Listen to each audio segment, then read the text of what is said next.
மொழிக்குள் வந்த மலரினை பறித்தே ஓசைகள் இன்றி மணி முத்தம் பதித்தே பழச்சாரையும் இளநீரையும் பரிமாற வேண்டும் தினமும். அந்திப்பகல் வந்ததொரு இன்ப மயக்கம், அஞ்சு விரல் பட்ட இடம் மெல்லச் சிலிர்க்கும்.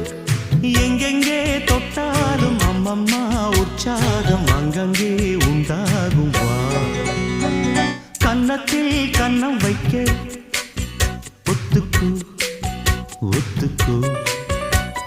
கன்னிப்பூ கன்னி போகும், ஒத்திப்போ ஒத்திப்போ. இந்த வானவில் தரை